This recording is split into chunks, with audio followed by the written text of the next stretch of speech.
Well, joining me right now is our dear friend, California Congresswoman Sydney Kamlager Dove, whose district includes parts of southern Los Angeles County. It's been a hell of a week, but thank you for joining us. I know you surveyed the damage there in Pasadena and Altadena, all that stuff relative to the Eaton fire. Tell me what you saw and heard from the residents there. Well, first, I hope that you and your family and friends are safe. This has been a devastating week for all of Los Angeles County and the state. I did tour the Eaton fire devastation with a number of Congress members and local officials. It is devastating. You drive through across streets and you see nothing except maybe a chimney standing, and that is all landmark spaces like the Altadena Country Club completely leveled. And then you see the air quality and how bad it is. The business centers completely burned down. This is about containment right now, but we have a long road ahead with regards to rebuild. Yeah, let me just say thank you for asking. My family's okay. Many of my friends, however, are not. So it has been, like I said, a hell of a week. But as we look at your district, it is southeast of the Palisades fire. But as I look at it, I'm thinking, all right, Culver City is probably the most western area of your district to the Palisades fire. Winds, is there any risk? Have you been told, okay, we got to do a heads up with Culver City? You were even south there of the Sunset Fire in your kind of Vermont area of your district.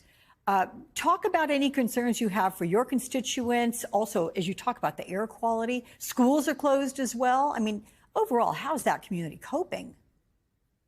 Well, the northern part of Santa Monica was asked to evacuate, and that is not far from my district at all. We've certainly been on high alert because there are a number of hills that are in the district. We have an oil field in the district. We have Kinney Hahn Park in the district. If any of those things catch fire, we are in trouble. While we have not been directly touched by those fires, we have family members who have been impacted because they live in the Palisades, they live in Pasadena, they live in Altadena. So many folks in my community are turning into community responders. They are taking in friends and family. They are helping with donations at the shelter and at the Pasadena Convention Center. Doolin's Restaurant, a local restaurant on Crenshaw, has been working with World Central Kitchen. I went to see him in Altadena cooking prepared hot foods to give to folks who have lost their homes. So we are working with the first responders in a way that a community should.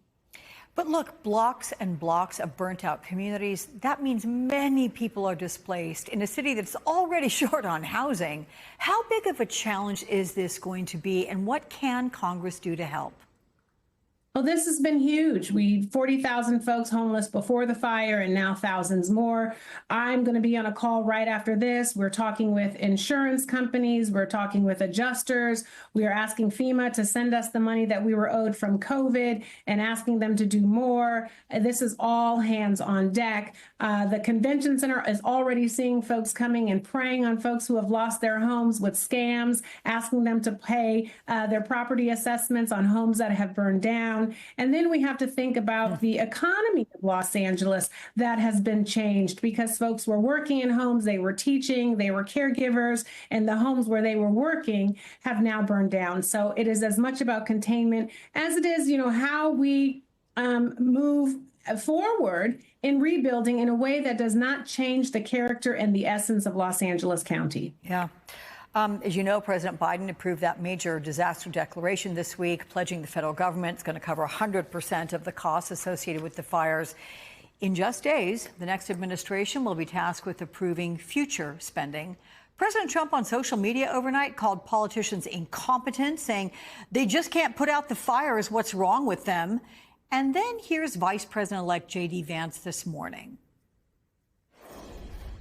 There is a serious lack of competent governance in California, and I think it's part of the reason why these fires have gotten so bad. We need to do a better job at both the state and federal level. President Trump cares about all Americans, right? He is the president for all Americans, and I think that he intends to have FEMA and other federal responses much, much better and much more clued into what's going on there on the ground.